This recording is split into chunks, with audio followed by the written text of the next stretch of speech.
মই আজি ভাবলি ঘৰত থব গৈ আছো না কি কোৱা হাজুত হাজত তাৰ পিছত ইয়াক মানে কিবা কিবি বজল লাগে বোলে অ গেঞ্জি লাগে বোলে অ ওপৰত মানে ভাল চলা গিতে পিন্ধি থাকে তলত মানে ফাটা চিটা গেঞ্জি পিন্ধি থাকে এই নকবি গলা বল লাজ লাগি যায় সেইকাৰণে মানে গাইস মই আজি ভাবিছো হলেতো কাপোৰ লৈ থাকে একটা গেঞ্জি কিন দিও তুমি কি কিনবা আৰু তুমি কি কিনবা আৰু মই গাইস মোক নিয়া বুদ্ধি কৰি তাই কিনব বেছিকে গম পায় মই কি লুটন খাও বাপৰে মোক দুটা গেঞ্জি দিব তাই কিন্তু বেলেগ বস্তু ল'ব নলো গাইস এ তুমি বহুত বুদ্ধিয়ক দে অলপ লাগাতকৈ বেছি কৰা সেইকাৰণে ভাল নালাগে আৰু গাইস চব তালি টপলা চব লৈ লৈছে ঘৰত যাব 4 দিন মান থাকিবে না 5 দিন মান থাকিবে আৰু ঘৰত গলে গাইস মোৰ কি সুখ লাগে আয়ো কি মৰলে গম পাবি তই এই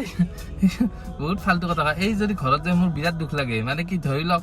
মানে চাহ পানী দিয়া মানুহ নাথাকে না সেইকাৰণে বেয়া লাগে আৰু আমি এতিয়া গৈ আছো গাড়ী লৈ ডাইৰেক্ট ইহঁতৰ ঘৰলৈ না হাজত যাবা আমি এতিয়া গৈ থাকো দিয়ক গাইস